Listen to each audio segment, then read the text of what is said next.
Hello, professionals. My name is Rico Aladdin, and I am the founder of Professional Lunch. Today, we have Trent Lee on Professional Lunch for a conversation about uh, leadership and growth for aspiring young professionals. So we are so happy that you have you here, Trent. Please tell the Professional Lunch audience a little bit about yourself, A little bit about myself. or a lot about A yourself. lot about myself. So, of course, my name's Trent Lee. I am a longtime Fargo business owner, 20-year corporate executive. So a little bit about me. Grew up in Bellevue, Nebraska, a little suburb of Omaha, and went to work coming out of school. Grew up working out on the family farm out in central Nebraska. So I was the oldest grandson of the oldest daughter, and so that makes you the hired hand. And so I spent most of my summers working out on the family farm, and kind of impacted my life from work hard and ethic and doing all those things. And then thought I wanted to be a ag banker and a business banker. And so that's what I did when I went to school. I was a finance and management grad at the University of Nebraska in Kearney in central Nebraska, kind of out by our farm. And in that process, like I said, I wanted to be a banker. I kind of had that squared away. And while I was in school, I worked for a small community bank in Omaha for about 3 years. And significant for me because I was able to watch this 40-year strong small community bank with 2 locations. We're going to be here for another 40 years. Saw an acquisition take place. So this family-owned bank sold to Norwest Bank, who at that time, I think they were the 7th or 8th largest bank in the country. And today, Norwest Bank is Wells Fargo. I think most people are familiar with those. So I watched this acquisition over a 3-year period of time that I was working at the bank take place. In year one, it was family bank, and the junior loan officer had been there for 12 years. And so to get promoted or get a job at that bank, somebody had to die or retire, unfortunately. But so I knew that wasn't going to be a long-term home. It was a training opportunity for me. And I was trying to understand the banking industry, how business worked, how do you interact with people and professionals. And then the second year, I saw this acquisition begin to take place where our accounting department in the bank was going to go away because we already had that service someplace else within Norwest. And then loan officers became business bankers or retail bankers or customer service, all these different things. So a lot of change, a lot of difficulty going from this, family-owned bank to this big corporate thing.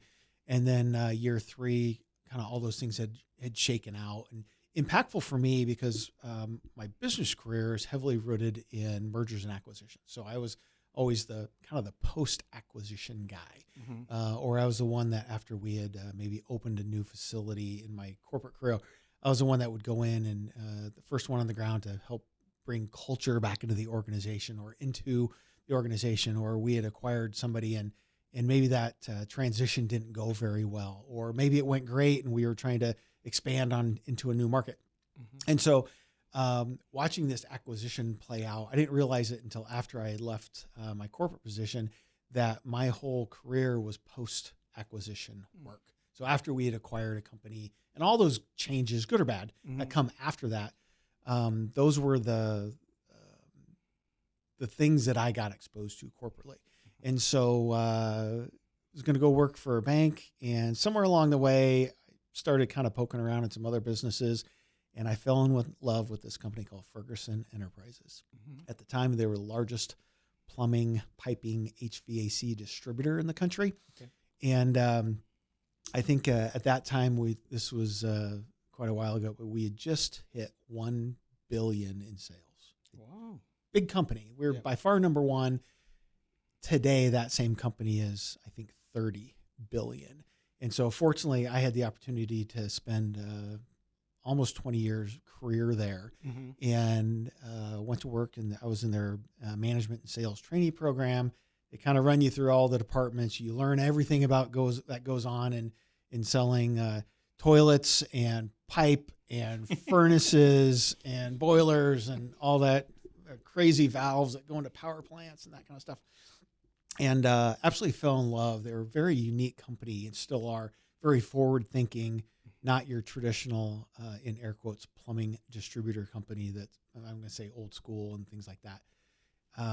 Just very progressive, would look to our peers, not in the industry, but other best-in-class businesses to evolve. So again, my career there, as I worked my way through, again, I kind of got moved around, and I was the one that would volunteer for the really hard, kind of icky jobs that a lot of people would run away from because they weren't always the sexiest things in the world, and could potentially be career limiting in some places, but didn't intimidate.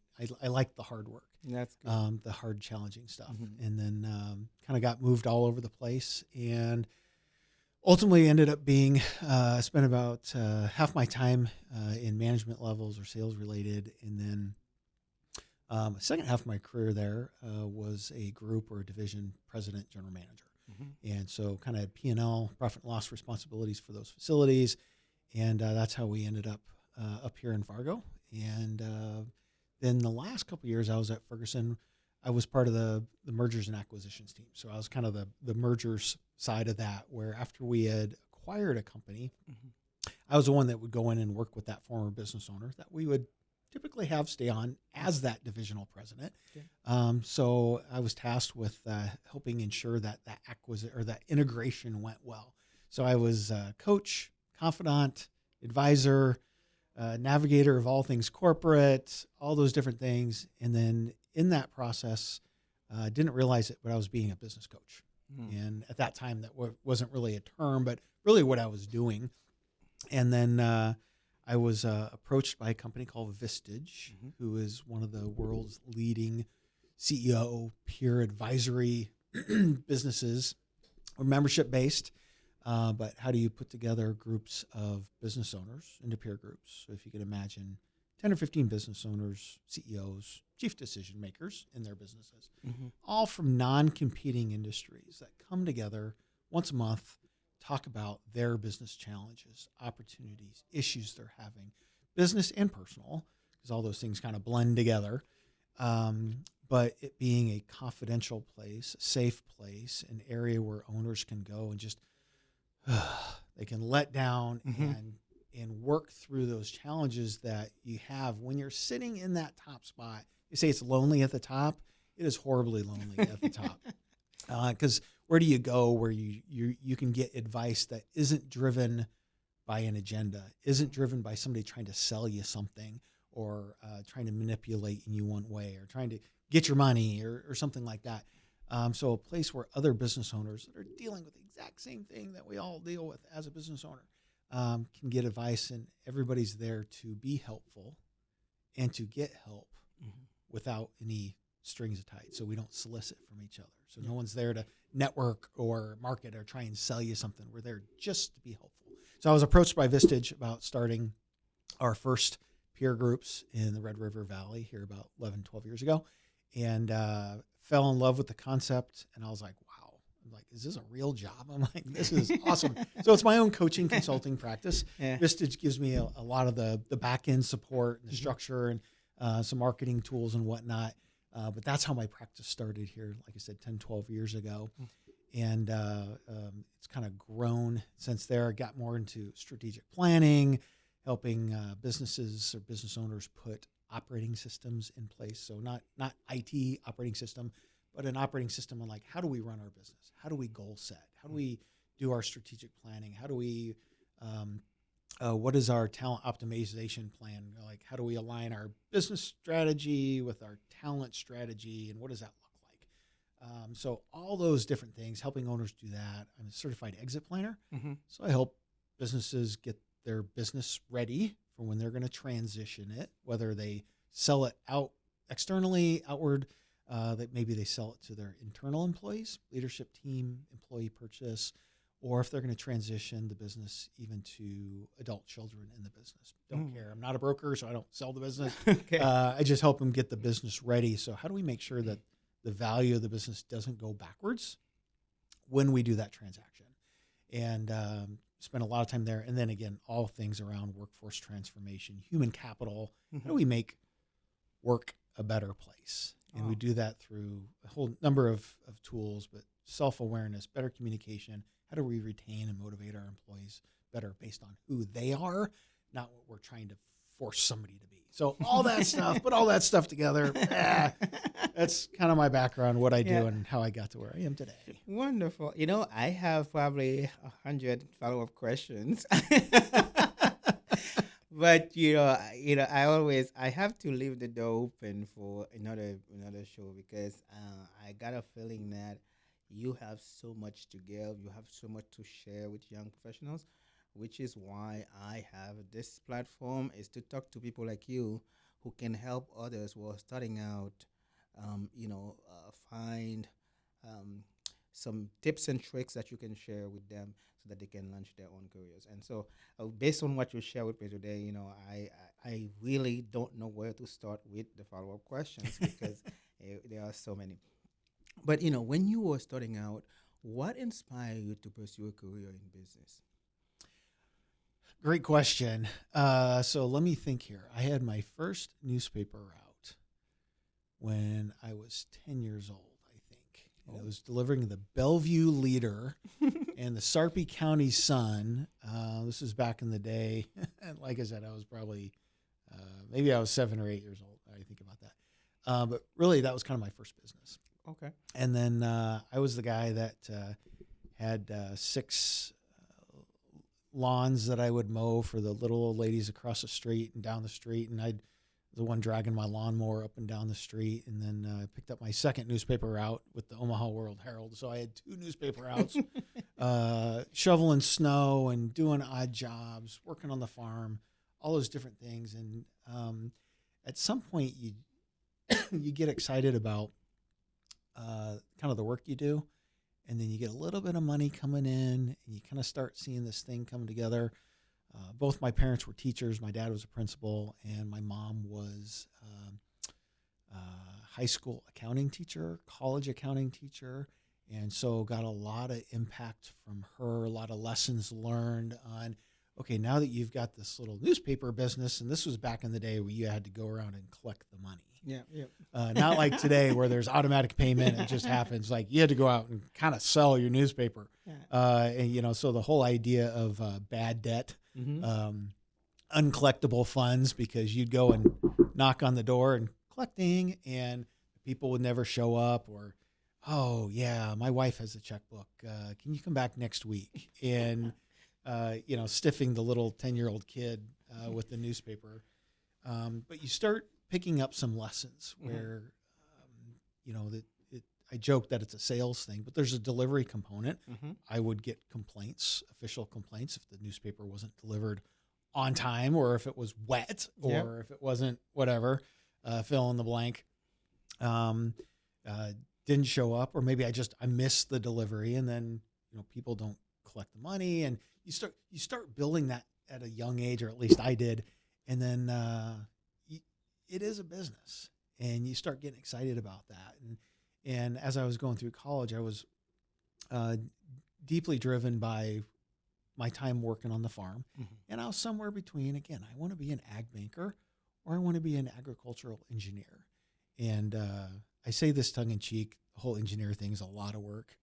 So I was like, it'd be a whole lot easier being in business, and I think I could be successful in both. So, but really that's kind of how it started, is those little entrepreneurial things. And then I knew I wanted to do something ultimately kind of wrapped around ag. Mm-hmm. And then just as that started to evolve, and in school, I was like Mr. Campus Involvement. I was involved in a ton of different groups, and always enjoyed being out talking with people and, networking. That wasn't like the term at the time. It was just out talking with people and making friends, influencing people. That's kind of how it started. And then, again, to find a world where you start putting those things together, that's, the rest is history. The rest is history. Yes. So, you mentioned you have an education in finance, right? So how did your education in finance and management shape your early career? Because one thing we want to see, we are seeing now is a lot of times it does, we meet students who are about to graduate with a degree, whatever the degree might be, and sometimes not only they do not know what they're gonna do with that major, but they also they have no idea how to use that major to give themselves some leverage. So, how did your education in finance and management shape your early career? Yeah. I so when I started, I thought I wanted to do accounting and management. I was accounting and finance and management. At the end of the day, I don't want to say I really ever, like, air quotes, changed my major. I just kind of added stuff. Okay. So I didn't get like too committed and have to back up and then like, oh, I get all this stuff done. I actually graduated in 3.5 years. I did double. I took full loads, worked during the summer, took classes during the summer. I was kind of on a mission. But for me, I'm really I'm going to say more of a management type personality than I am a finance type personality. When I was going into finance, it was, I used it. My saying on finance is understanding of money. It's like, how does money work in business? That was my concept. So what can I learn from that standpoint? I wasn't looking to go be an investment person or a financial advisor or trade stocks or anything. I do all those things, but that wasn't my motive there. It was like the finance was, how do we better understand, be better equipped to be a great executive? That's what I wanted to do. And in that, as a kind of a follow up on your question, the degree isn't the pass to everything going on. It's like, what did you do in the process of getting it? Unfortunately, I think we've had this period of time where the assumption was, well, if I have a degree, that's what I need to get, success or whatever that might be. That's kind of the end all be all answer, and it's not. Yeah. It's, what do you learn along the way? I look at the degree, whatever it is, as kind of the end goal, but it's not the key to the kingdom. It's like, what are all those experiences that you picked up along the way in trying to accomplish that? I'm fortunate enough to be a advisor for one of the fraternities, the new Pi Kappa Alpha fraternity at North Dakota State University, which is really exciting about that. But one of the things I shared with that group on one of their inaugural meetings was that experience, that thing you put on the resume, I did this, or I was in charge of this group, or I was an officer in this organization, that isn't the end all. And I find so often with the candidates that I'm interviewing or have interviewed, or the folks that I'm working with, my clients, on helping them figure out, how do I get the best candidate hired? So many of those candidates, those applicants, are graduates that are out looking for jobs. They lose track of, it's not what the organization's on my resume. It's, what did I do? What did I learn? What did I expose to? How did that experience help me? And how can I translate that into, here's the experience that's made me who I am today, and here's how I can bring that to my new organization. And so for me, from a finance standpoint, it wasn't having the finance degree. It was like, what can I learn along the way? And the groups that I was involved with Student Senate, and I was in several marching bands. I was college Republicans and some leadership groups and a whole myriad of things. And it was like, what can I learn in those settings that I can use to make me a better person, to bring me around where I can be a better executive, a better employee for the team I'm working for. So it's not about the management or the finance. It's like, what are all those things I learned along the way? And then how do you, for newer folks coming into the workforce, how do you take all those things you learned and put them in a way that you can articulate that of how you can help the new business you're going into? Wonderful, man. You put that so well that I almost asked you to repeat it, but I didn't want to break your train of thoughts there, because this is this is so important what you just said. Take what is it that you can learn from that degree that you are, getting, and use it to get to where you want to go. And I think that is so true, man. I tell you, this is why we have professional lunch. We have it because we want to hear from people who have been in business for 30 years or so, and those are things that what you are sharing with us right now. It's not thing we're gonna learn at the school. Yep. It's something that you find out. You start out like, oh, there are some classes I really didn't need to take them, or there are some classes that I could have paid a little more attention to it because now, look at me now, where I am now, I could use that to get myself further. And so this is really, really cool. And so, on follow up on that, what was the most, significant challenges that you faced in your early roles, and how did you overcome them? Wow, most significant uh, people is always it's like There are it's always challenges. it's always about people Yeah. and coworkers and Mhm. you know starting any new venture there's a learning curve, Yeah. right? You're kind of uncomfortable.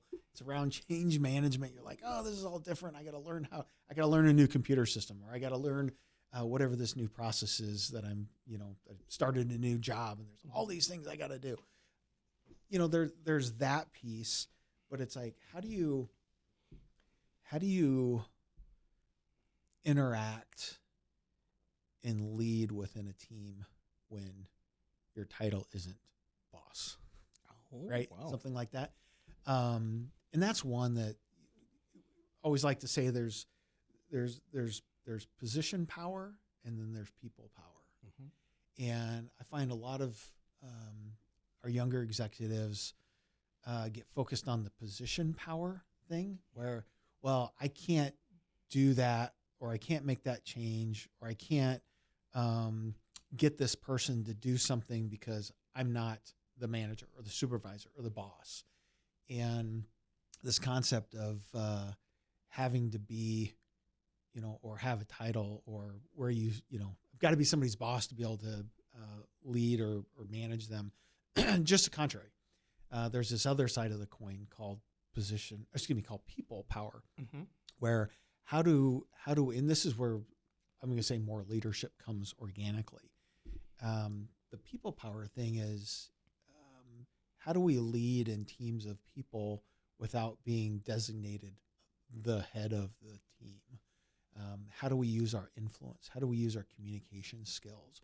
Those are the things that are always the hardest, because you've got to exert yourself, and you got to convince other people that you have great leadership, that you have good ideas, that you can communicate well, that you can you have a vision, you can communicate that vision, and you can paint this picture of where we could go, and get everybody who might have contrary ideas or decisions or things that they want to do, convincing them that this is the best way to do it. That was probably the hardest part. I think the thing that runs across, I see in all the organizations that I work with, and not only just younger executives, but all executives, where it's not always the title that makes people want to do things, but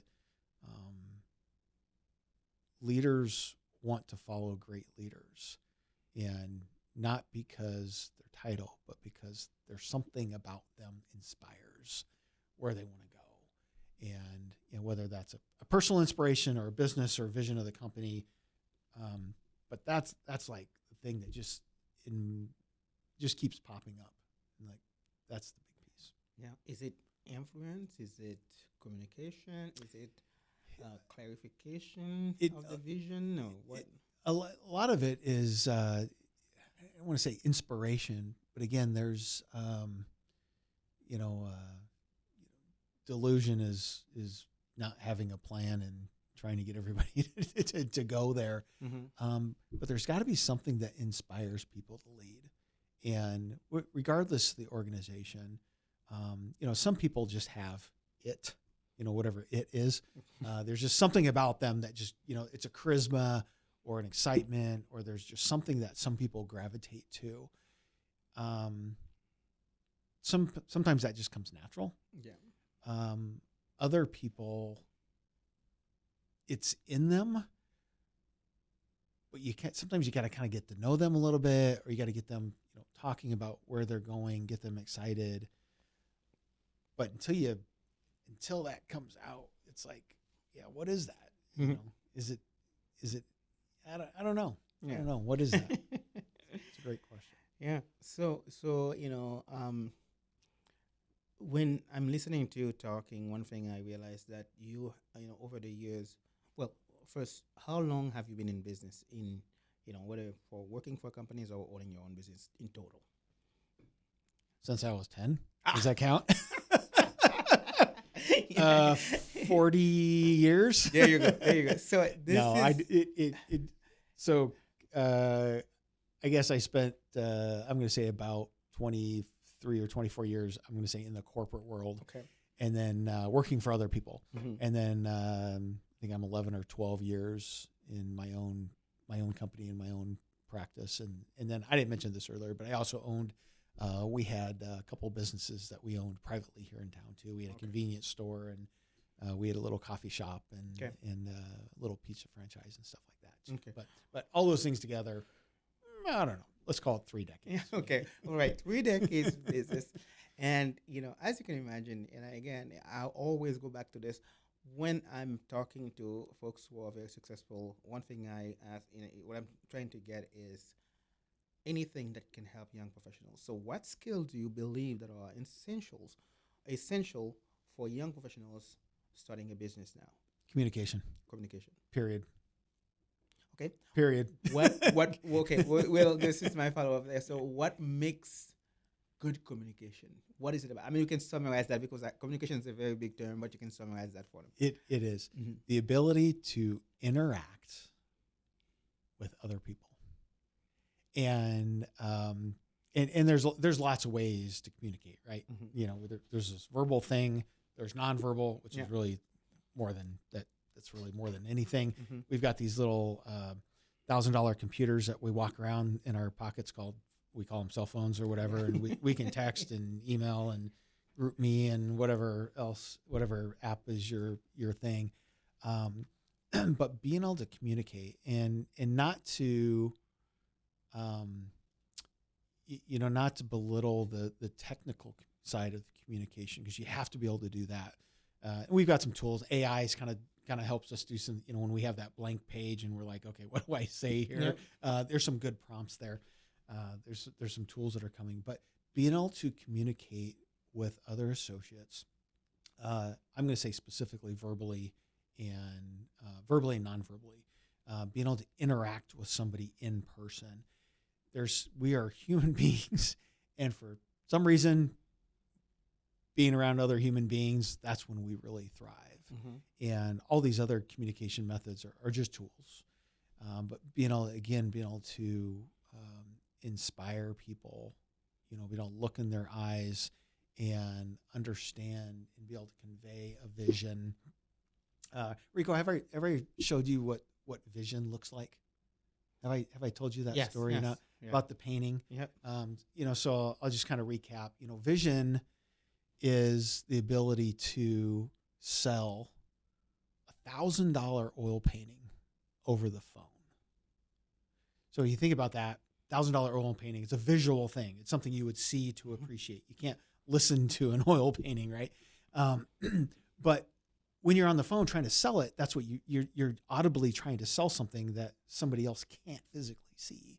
And so, and that's the essence of vision, and being able to sell that. And whether it's like a business vision and some grandiose thing, or if it's just an idea or a concept, our ability to take that $1,000 oil painting that is clear in my head, and my vision of that oil painting is a 4 foot wide by 3 foot tall, really big, heavy canvas painting with this gold ornate wood trim around the outside. And then the picture, this is this beautiful North Dakota setting of this western North Dakota rolling hills where it's just a big grass wheat field. You can tell it's toward the end of the summer, and the grass is kind of swaying a little bit, and the light breeze and full sun, blue sky, and out on the horizon, there's this one lone huge oak tree that you can tell has been there for 150 years, full of leaves, and there's this little blue stream coming by. You can see it. So that's what vision is. If you think about that, everybody's got a picture in their head of what that is. Being able to communicate what that vision is for you, that idea, that theme, that whatever that thing is you're trying to get everybody inspired around. You've got to be able to do that. That's very difficult to do in a text message, like what I just said. Mm-hmm. But being able to inspire people to follow where you're trying to go, that communication piece is huge, and be able to physically interact with people. My wife's a 8th grade math teacher here in Fargo, and we work very, very, I love her. She is awesome. She's the one that made our kids, I'm going to say, pretty successful. One of those things is their ability to communicate. My youngest child, she is, when she was 10 years old, she could communicate with somebody that was in their 40s and have a regular conversation. Wow. And that skill right there, can you communicate with people outside of your peer group, outside of your age demographic? It's very easy for 16-year-olds to communicate with 16-year-olds, right? They kind of vibe that way. That's cool. But how many 14-year-olds can have a conversation with a 30-year-old and hang in there? That is just a glimpse of the example when I say communicate. How are you able to communicate across generational divides? There's this whole, the Gen Zs and the boomers, and there's like, oh, you're a boomer and you don't know what you're doing. And the boomers are like, you're a Gen Z or you're a millennial, you don't know what you're doing. That's probably the essence of success. I find those that can communicate, to summarize it up, those that can communicate across generations and inspire that vision or that idea, those are the ones that I find are the most successful. Wonderful. Oh my goodness. Again, when I'm preparing for this interview, I did not anticipate how good it's getting right now. I really didn't, and it's like you get to a point where I've done this, for a while now, and there are interviews that you have, you really wonder, man, I wonder you should have had this like maybe 5 years ago, right? Talking about communication, the way you talk about it, it's really, it makes sense. It makes sense to, to me, it makes sense. I hope young professionals who are listening to this can understand the value in being able to communicate your vision to whoever that can, that holds the opportunity that you're looking for. And I think that's very, very, very important. Thank you for sharing the painting. I know I'm sitting here listening to this, and I'm like, okay, now I have an idea of what you're talking about. You ready to buy that $1,000 painting? Yeah. So, as a young leader, so how can young leaders, cultivate the mindset required to, to have a business or to be able to communicate their vision? How can they do that? And because I go to school for communication, and sometimes I struggle to help people understand exactly what I want to do, because there is something in my head, and I'm always questioning whether or not I say what's in my head to the people who wants to know what I'm trying to say, right? So how can people cultivate that mindset required, for them to be able to do that? Is it listening? Is it reading? What is it that can make them do that? Oh my gosh, there's like 100 answers to that. Okay. I'm not even sure where to even start. Give me the first 10. Well, as you started saying that, my first thought is read. Yeah. Read. And here's the deal. I hate reading. I am a slow reader. My reading stamina is like lower than the basement. Mm-hmm. And but there's this like incredible tool on this little $1,000 computer thing that we carry around in our pocket. I use Audible. Yeah. And it is fabulous. And I've found a way to get my Audible up to 2.0. So I listen to it at 2 times speed. Slowly over a period of time, you kind of start ratcheting up. So go through an incredible amount of information in a fairly short period of time. My goal is my goal this year is 45 books. And of those 45, I will generally physically read 3 of those. All the rest of those are that I listen to, and I use the bookmark piece, and I'll go back and oftentimes we'll reread those. I'll take notes, pull those out. The idea that there's just a lot of concepts and ideas and thoughts that come from authors, thought leaders, and love what you do here, with the podcast, because it's just another tool. And there's podcasts very popular right now. There's a lot of stuff, similar type of thing. What ideas, what thought leadership come from other people. They don't have to be, people with, doesn't have to be Bill Gates or Warren Buffett or, Elon Musk or Jim Collins or anybody else. There's a lot of local thought leaders, and but getting out and being exposed to different ideas, that's the key. And I use reading as just one of those methods. Podcast, another method. But how do you expose yourself to other thoughts, other ideas? I think, unfortunately, here maybe over the last, it seems like 5 or 6 years, there's this concept of Rico, I don't like what you're saying, so I'm just gonna block you. Yeah. And we lose something there. And of course, there's a lot of that goes on in politics today. Okay, whatever. But even from a business standpoint, there's just ideas that oftentimes we try and ignore. And I think we got to get that out of our head. We've got to be exposed to different ideas. There's lots of things that I listen to and expose myself to that, not a fan of that. I'm not going to do that myself. I don't know if I would incorporate that in any of my businesses, but boy, that helps me craft what it is I do believe. And so just being exposed to different ideas, not everything is well, I love that, I'm going to use it. Sometimes it's I don't know if I agree with that, and I don't know if I like that. But you got to understand both, because until you understand kind of the antithesis, to figure out what you like, sometimes it's easier to figure out what I don't like, right? Yes. So that's one of the first things, just exposure to ideas. Again, books or however you do that.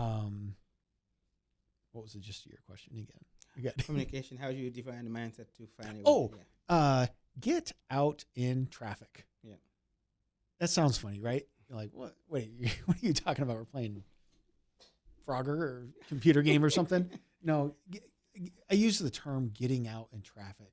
That is, get out from beneath your desk, get out from your little home office or whatever it is your deal. You got to get out and you got to interact with people. Yeah. You got to put yourself out there. And again, I use the term, you got to get out in traffic. Get out and network, and understand what does networking mean. It's not network. It's not net easy. It's net work. It's you got to work to do it. Yeah. You don't just show up. It's got to be intentional. Yeah. Unfortunately, I think a lot of us, there's kind of sometimes maybe a negative connotation around networking. What does that mean? I go to this, I got to go to this big room with 100 people in it, and I'm walking around being slimy and passing out business cards and all that stuff. No. Getting out in traffic and networking is about identifying opportunities to develop relationships. Yeah. And that's really what it is.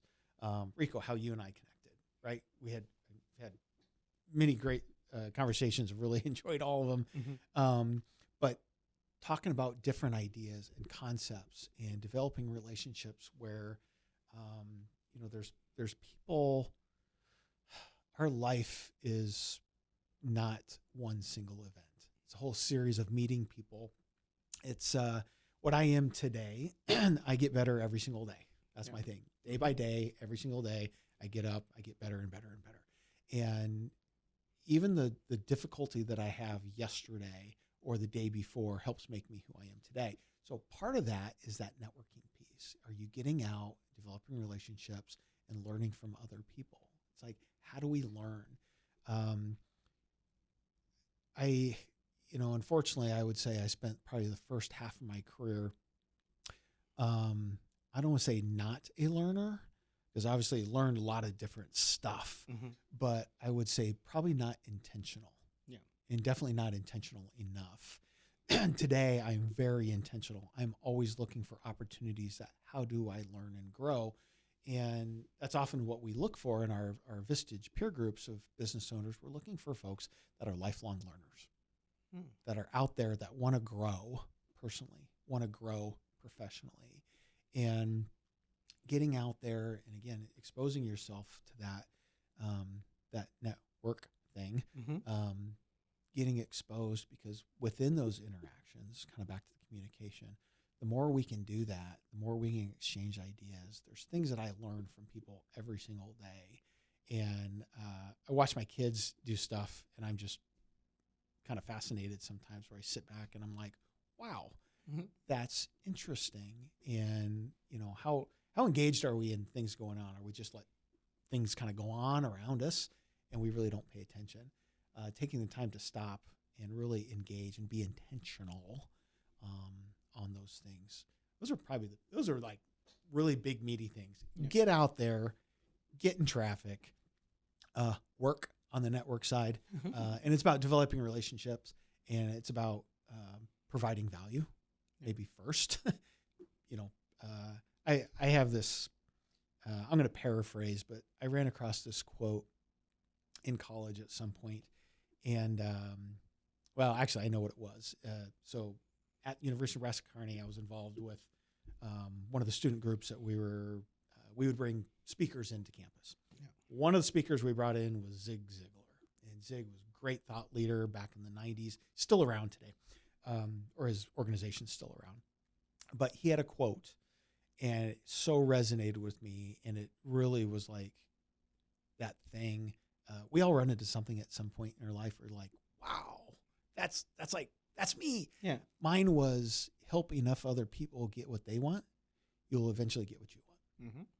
And that's a Zig quote. If you Google that, I think it's worded differently, I think, officially. But when he was at University of Nebraska Kearney speaking there, and that's effectively the way he said it. Help enough other people get what they want, you'll eventually get what you want. So kind of the karma thing, just be a good person. Yeah.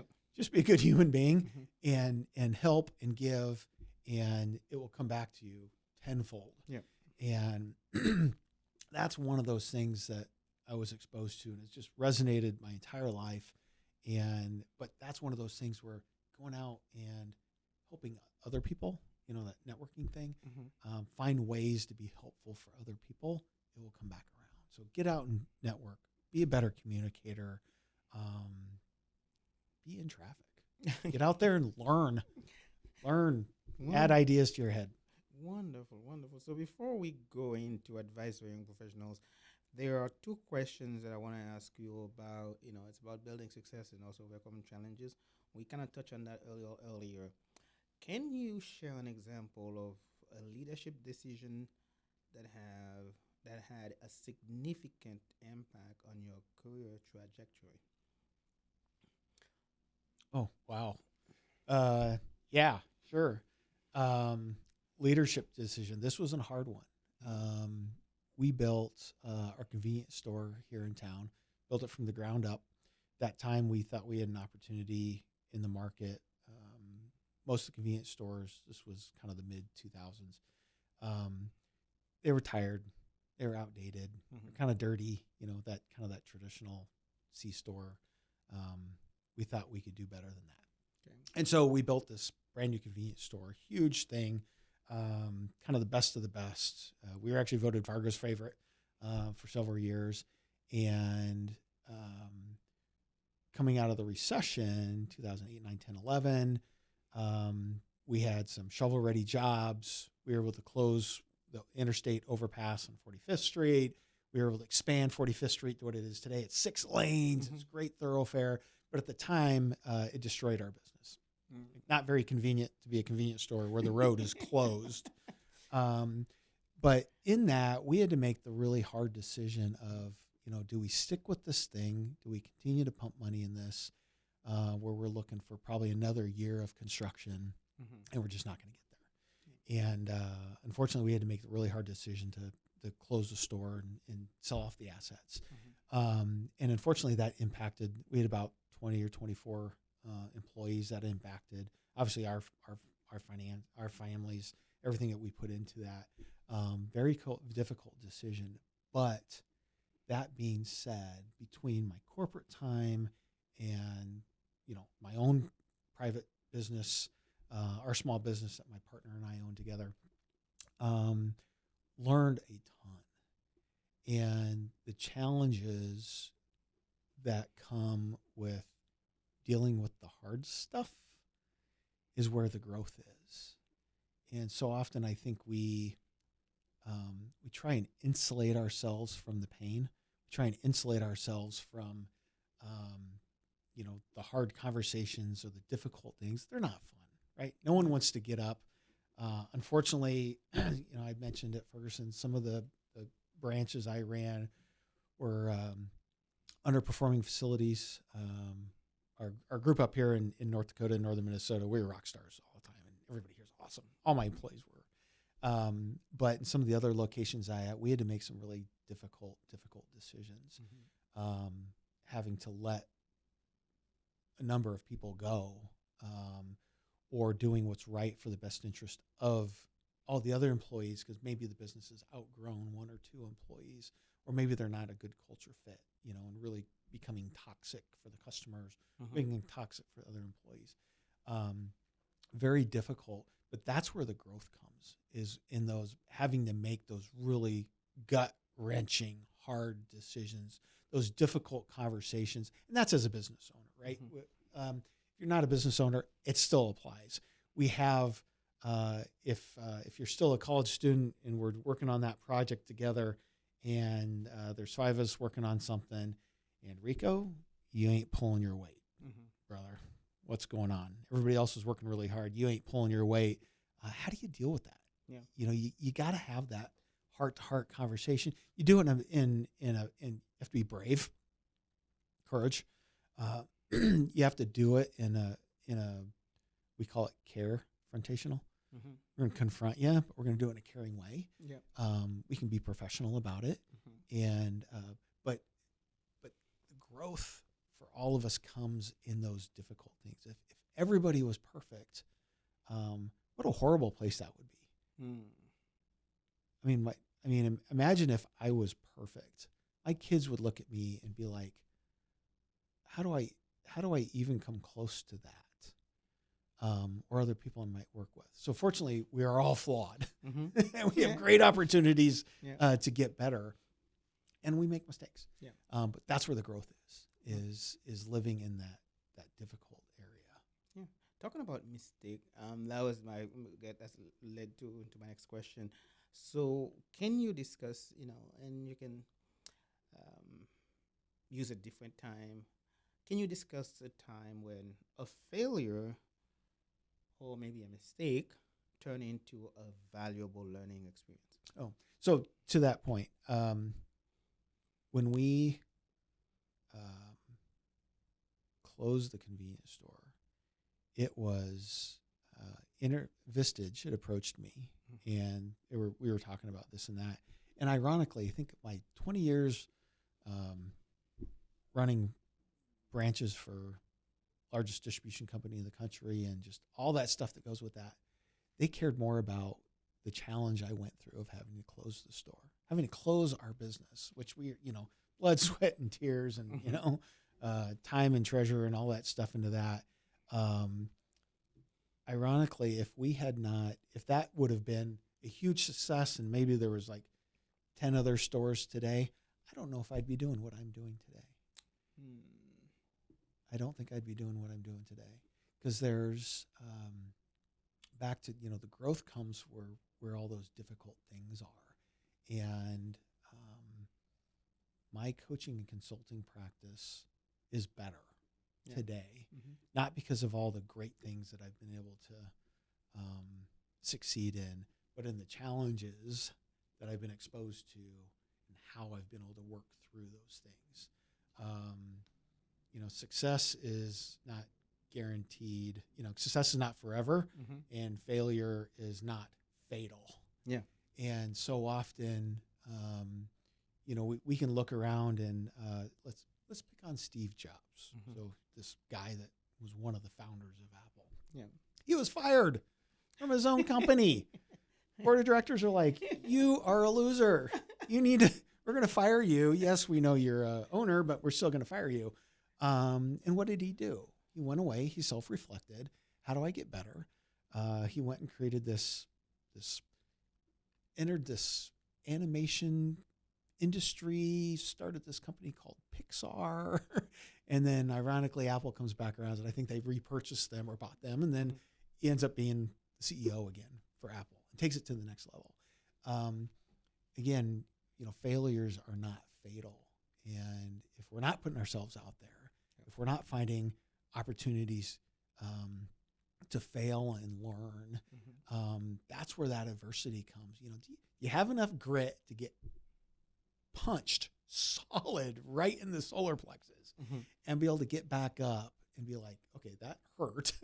Not going to do what I can do not to do that again. But can you grow from that? Can you learn from that? Can you get back up and keep going? Our business industry, unfortunately, I think it's sort of a disservice, and we don't talk enough as business leaders.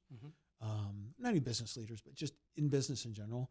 I don't think we talk enough about the failures and the hardships and the challenges that we've had. All we see is, the success. All we see is that business owner that sold took their little small business and blew it up and sold it for, 10 times multiple and $100 million. And look at all the money they have now and all this stuff. It's like, but we don't see all the times when they had to go and beg to their banker and literally mortgage their house and transfer credit card debt from one credit card to another credit card to another credit card just to have enough cash flow to stay one more week in business to pay my employees. That way we can continue to build whatever it is widget that you're doing or whatever.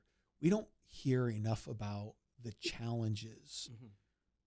We just see we just see the end story, the success side of it, which is great. Yeah. But the growth, all the learning comes from the challenges. All the challenges, the stuff that we screwed up. Yeah. So, while you were thinking about that, while you were saying that, I even brainstormed about how can I put an event together for business owners to come and share just about their failures, their challenges. What is it that they are struggling with the most? And also, I want to hear the worst possible failures that they can share with young professionals, because this is something that everybody is so scared of, right? Failing, being said no, being turned down. So I have thought about this many times, to have an event where people come. I don't want to hear about how successful you are now. I want to hear all the failures that you have that leads you to where you are today. And that's something that I think people will learn a lot from, right?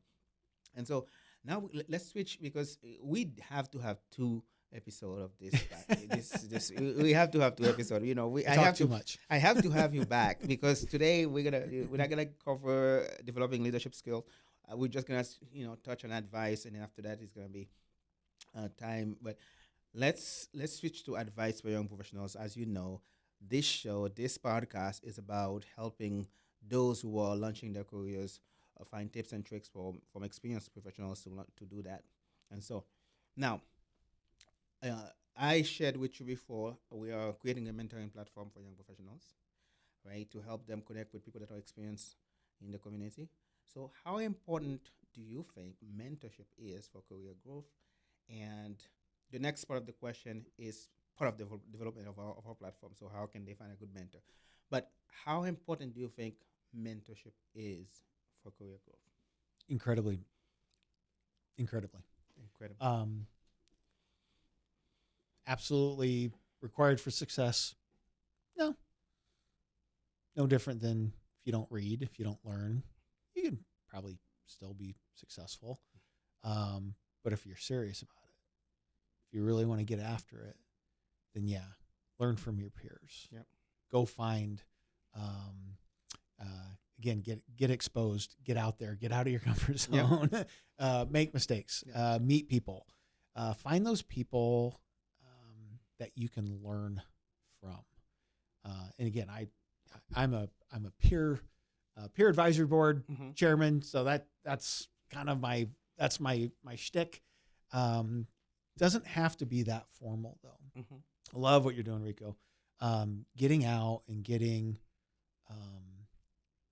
up and comers exposed to other executives who you can learn from. I think unfortunately I think sometimes there's a stigma maybe around just the term of mentor. You know, what does that mean? It means probably something different to me than it does to you, than it does to somebody else. But at the end of the day, what is it really? What do we get from that relationship? Whatever we want to call it.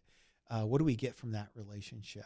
And I love helping other executives.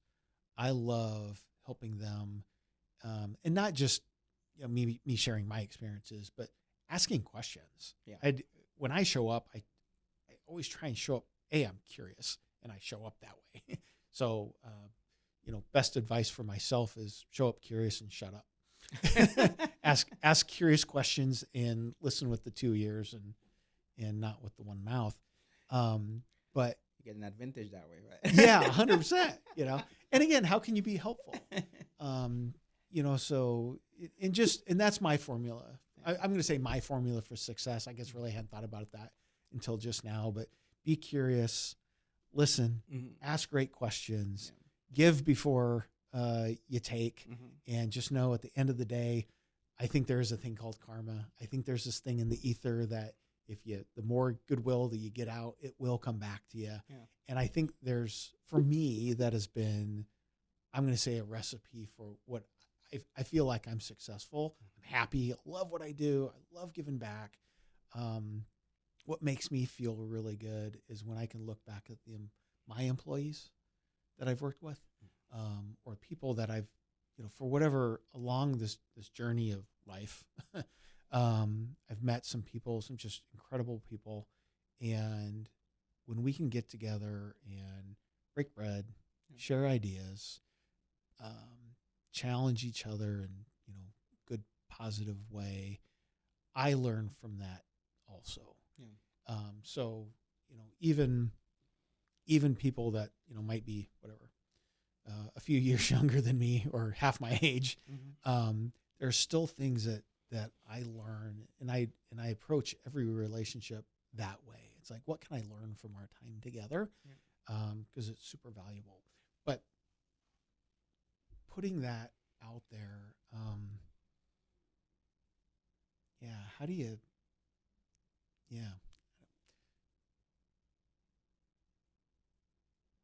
formula for success. How do you get it there? Find those folks that you can surround yourself with. And I don't think you need, 30's probably too many. Yep. One's probably not enough. Yeah. But you think about the things that you can learn from other people. I have about half a dozen people, again, former employees, friends that I picked up along the way that really, to their testament, have been, as I reflect back, have been great at staying in contact with me. Yeah. Maybe me not as good as with them. I can get better with that. Yeah. But great where I've got one gentleman that worked for me. Ironically, we went to school together at Kearney. He was several years behind me.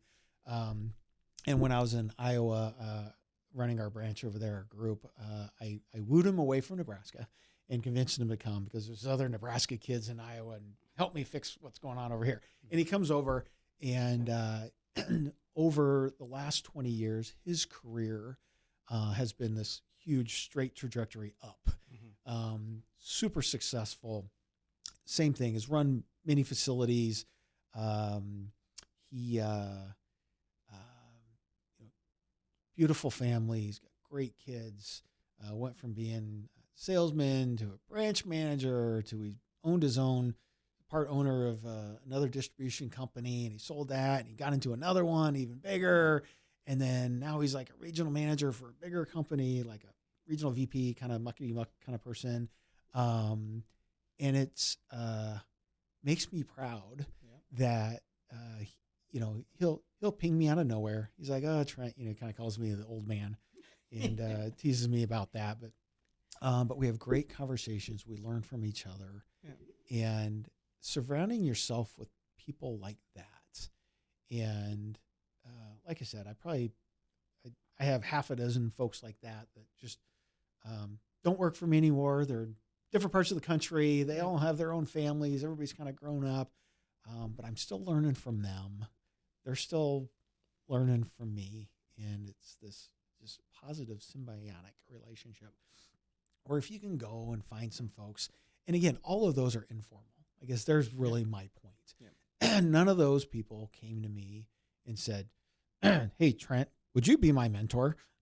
It was never anything like that. It was just an enjoyment of learning from each other, being together, just asking good questions and advice. And a lot of times it was just that. Just say, hey, what's going on? Hey, you got a couple minutes? I want to bounce something off you. I've got this thing in my head, and I want to make sure I don't have my blinders on or I don't have tunnel vision. And then you learn from there. And so best advice, go find who's on your team, who's on your board of advisors, who are those 2 to 4 or 5 or whatever the number is that you surround yourself that are better than you, that you can tap into their knowledge, and culturally they're a good fit for you, but that you can surround yourself with to help pull you up, help make you better, help you can learn from. And again, you don't have to implement everything that, I don't want anybody to do everything I did, with just looking at, maybe look at me as just, and your other mentors as just we're a menu in a restaurant.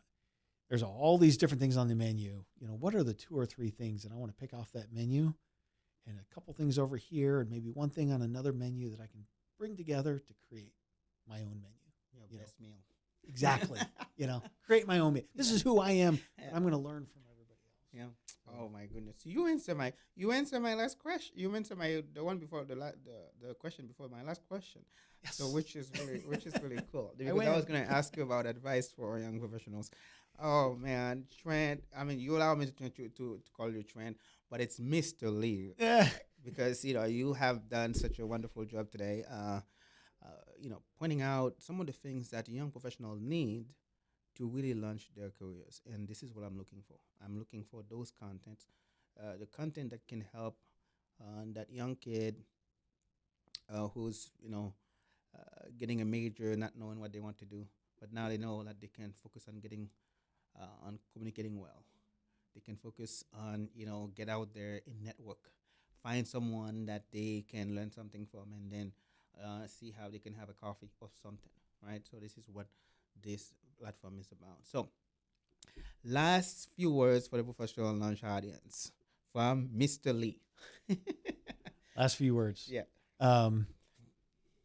Be great humans. Get out. Go see your friends. Put yourself out there. And it's okay to fail. Yeah. We all will. Yes. Oh my goodness. That's something I'm going to keep for myself, because I know sometimes we all are afraid of failure, and we forget for a minute that, all people, everybody fails at some point in their lives. So Trent, thank you so much for being on Professional Lunch today. I learned quite a good deal of content that can help me in my life. So I am grateful that you came on and share your experience, your journey, and more importantly, advice to young professionals. So thank you so much for being on Professional Lunch today. No, thank you for having me. You Always a lot of fun. you are most welcome. All right. Now that I have mentioned in the last few episodes that we are part of Giving Hearts Day this year, so I count on you, to friends. I count on you, friends, guests, and partners to really uh, do very well on this Giving Hearts Day. So because your gifts will help us with the development of our mentoring platform. And so I thank you in advance for your gifts, as I know that you will support us as we are bringing every week great guests like Trent here today to share their journey with you. So we thank you so much for supporting Professional Lunch, and reach out to us and see how you can be involved. Maybe suggesting a guest, maybe suggesting someone that you know that will be able to share some great content. We'll be happy to sit down with you and learn more. So thank you so much. Now, this is the part that I tell you, it's up to you to make today a great day.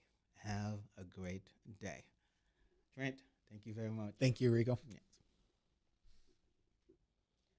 All right, my goodness, this has been a very good conversation. So we really what we want to do here. I will reach out again because we didn't get through everything that that we You got me wanted. talking. So Be more concise. yes, so we really.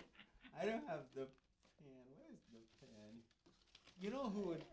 I got. If you ever get low on ideas for people to come, call me. Oh, I yes, got, I will keep that in mind for sure. A lot of people ideas that be fun ones, just different folks that. Okay, so no, I would definitely trying to. Okay, so use this one. You can use your tip of your finger. I don't have the pen. I forget the pen. It's not charged, but just use the tip of your finger. Just sign the bottom there. It just to. Oops. Okay, let's see. Okay, so you can just sign the bottom. Just I would like to have your signature. Is this where I Yeah. sign my life away? No, it's just teacher because this I keep the questions and I keep the page. Oh, thank you. Yeah, save that so that Can you read that? it's I see the Lee, so which is very cool, right? That's Yep. the Lee there. So there's the R. Uh-huh. That's my middle initial. Okay. And then the T. Okay. So Oh, the rest is part of the signature. So that's good. Yes. We have a tradition in. Let me stop this. Also.